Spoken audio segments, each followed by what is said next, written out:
FHS season tickets.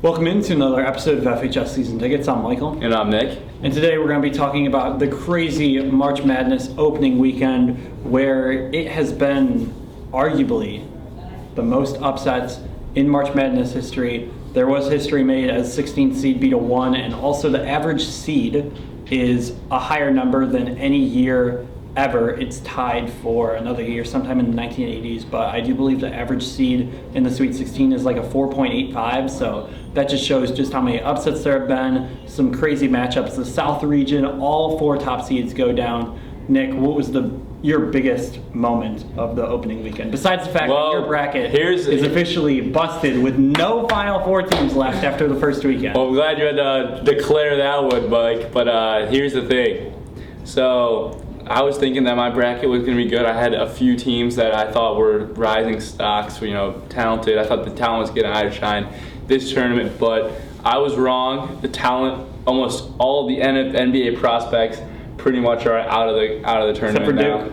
Yeah, Duke's doing well. The only talented team I think that's left, the big talent team in college basketball, although they weren't many. But my biggest moment, my biggest sad moments of many, has to be when Arizona went down and then the Final Four, because I had them in the Final Four, and that kind of started like the train of me not caring anymore, to be completely honest, because then I just get sauced with Michigan State losing, I get sauced with Florida losing, even North Carolina. Yeah, even UNC was lost too, so it was a sad occurrence right now. I thought Michigan State was going to be high. Arizona has the best player in the game, in my opinion, college basketball. And then they have 2 athletic guards, and then they just have some depth. But they get rolled by Buffalo? Like, are you kidding me right now? That's what I knew. I knew that this March was not going to be a good one. Yeah, and then Mike, let's talk about your bracket though. It's not that good. I mean, it's not that good, but it's not bad. I still have 6 of my Elite 8 teams left and 3 of my 4 Final Four teams. The only Final Four team that has already been eliminated was Virginia, and that... You had... That region... They lost to a 16 seed? Doesn't matter who you lost to, it just matters I know, that like, they didn't make it. The fact that you're saying you got in the history of the tournament, you got the 16 seed that beat that 1 seed. Okay. Wrong. What do you mean? And you had him go to the Final Four. Yeah. That's pretty funny. I mean, I think it's funnier that I have 3 Final Four teams left and you have 0.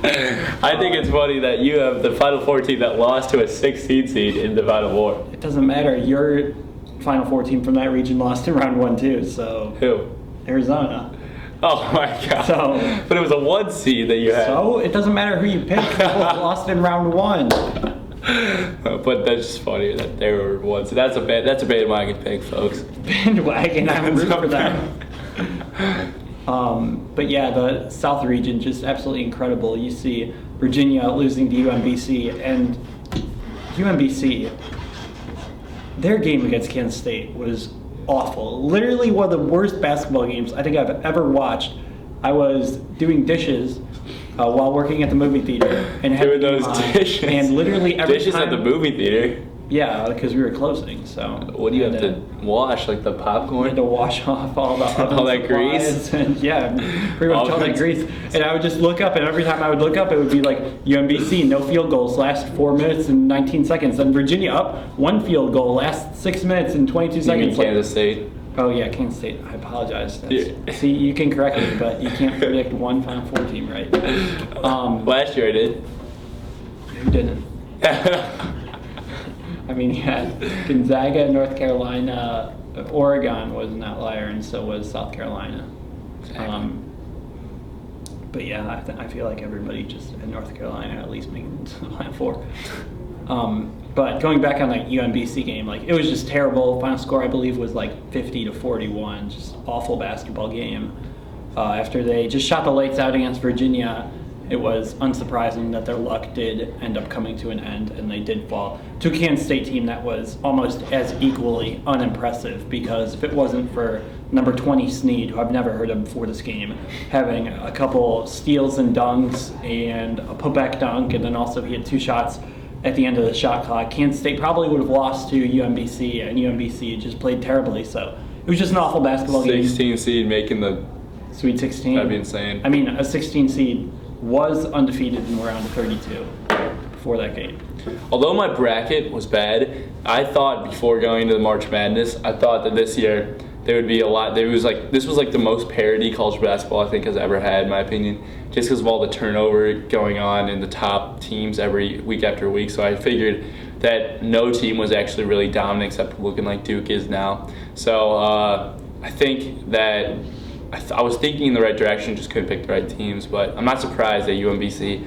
It didn't even seem like there was that much of a talent gap between UMBC and Kansas State, or UMBC and UMBC Virginia. struggled to like get the ball like in the paint. Like They almost beat against them Kansas though. State. Yeah, because Kansas State shot like 1 for It's not even like UMBC 14 did good. for 3.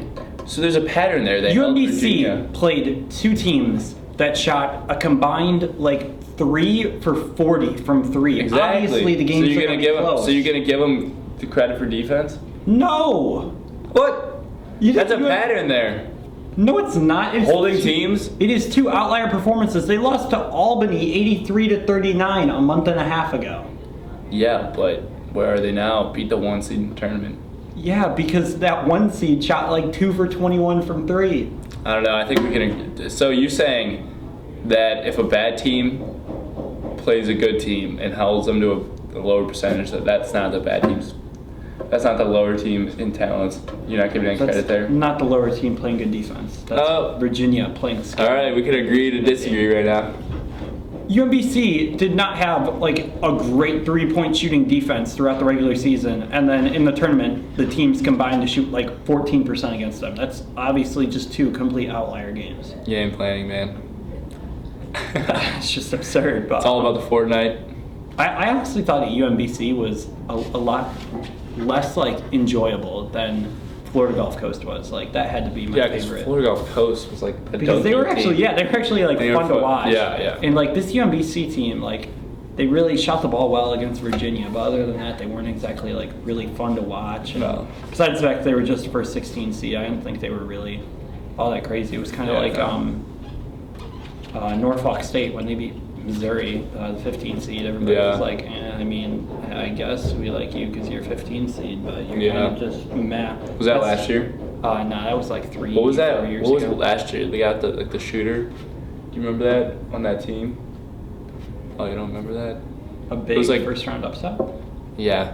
2 years He was ago, like a Michigan shooter. State lost to Middle Tennessee, but No. last year, I'll look it up later. yeah, you're gonna have to do that. I don't remember any big upsets last year. I mean, 2 years ago there was the Georgia State over Baylor upset, Yeah. which I did correctly RJ. predict. Yeah. Yeah, with the dad falling off his chair after he like tore his ACL, that was always fun. But Nick Calipari was complaining about his draw getting seeded with Arizona, Virginia, Cincinnati, and Tennessee, and every single one of those teams have fallen. So their path to the Final Four will be So easy. Davidson, Buffalo, Kansas State, and then either Nevada That's or Loyola of insane. Chicago if they advance. That's insane, dude. I mean, it looked I like a hard. honestly It think- looked like a hard. Like, Yeah, and then when you have a 116 upset and Arizona. that's why I picked Buffalo. Kentucky not going to the Final Four. Like, I'm a Kentucky fan, but them not going to the Final Four, them going to the Final Four was always going to be tough, in my opinion. Yeah, and then they just get the easiest route ever. So that was pretty crazy that Kentucky's probably going to make the Final Four. All right, Nick, since you literally have none of your Final Four teams left, I'm going to let you redo this and see if you can beat me. So I'm sticking with my picks from before. I'm going to say that Virginia's still going to make the Final Four. All right, so now you have to pick who's going to make the Final Four and see if you can beat me. All right, Kentucky, Duke, All right, I have Duke. Nova, I have Nova. and It's either Florida State versus Gonzaga and then Michigan versus Texas A&M. So one of those. Michigan. All right, I have Gonzaga. So my only hope is that Kentucky does not make it and then Gonzaga beats Michigan. And then I will still have beaten you, even though I predicted the games before the tournament, and you literally We'll see next year, Mike. We'll see next year. Second chance. We'll see next year, Mike. All right, I guess we will see. Will your Dayton Flyers be making an appearance in the tournament? Probably not. We'll see though. Dwayne could lead us to some dubs. Dwayne, the only. Will your 2018 OU Bobcats be making the tourney? They will not be making the tournament, I am afraid so. I think the MAC's going to be strong next year. Buffalo and Toledo should be good teams. Oh man, we'll see. We'll see. What game are you most excited about in the Sweet 16? Is there any one that like you're really like dying to watch? This tournament's just blood. I mean, all these upsets have been good, but I mean, Kentucky. I guess I just want to see Kentucky do well now that all my picks are done. I mean, I guess the two games I'm most excited for have to be Villanova versus West Virginia, as West Virginia just destroyed Marshall. They did, Wichita State probably should into Marshall, but they just turned Marshall over, and Marshall could not contend with the athleticism that West Virginia did possess. And then also, is that with, what's his name? Who's the one big guy? No, the one. Yeah, I don't know his name, but I know you're talking from about Ohio. number 50. Yeah. Oh, West Virginia, East Ahmad. He's East small Ahmad. forward. Yeah, from Ohio. From Shaker actually, and then He's from Shaker. Yeah, he played at Shaker. Mm-hmm. What? And then the other game that I'm very excited for is Nevada versus Loyola, because I really like this Nevada team. Kind of hopped off when they started struggling in the Mountain West. I didn't think they would be able to beat Cincinnati, but after coming back from down 20 plus, they get a good matchup against Loyola. They could easily be making the Elite Eight, and then it's a likely battle against Kentucky. That game would also be very fun to see. Could you imagine Nevada in the Final Four? Like, that would just be crazy. Or Loyola. One of those teams are going to get a shot against either Kentucky or Kansas State to make it to the Final Four. And that's something that really nobody could have predicted. But yeah, and then obviously I'm just going to be rooting for Gonzaga, Duke, and Villanova to make it to the Final Four. So my bracket would be looking pretty good if that does happen. Any last words before you wrap up this episode?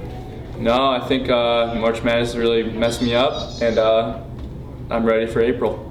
I think you're the worst March Madness predictor ever. No, I'm in the 16%, bro. Yeah, but I'm better than 15%. Talk to me after your possible 80 points gets added in, and you're in like the third percentile. You think? I think you're going to be in like the third or fourth percentile by the end of it. It's going to be bad. What? And I think about 1% brackets are like literally pure jokes where they purposely pick all the 16 seeds to win. So like if you ignore that 1%, you're in like the second percent. 1% of people do that? Dude, there were 1%. There were over 6,000 people who didn't get a single Sweet 16 team right. That's 6,000. Think about how many people do the tournament. Yeah, no. There are a million. So much. Yeah. So 1% of a million. Of over a million. That's more than 6,000. All right, fine. So maybe like a quarter of a percent. But those are people who didn't get any. So even if you made a joke bracket and you had like Loyola in the Sweet 16, then you got one right. Okay, so then they lucked into it then.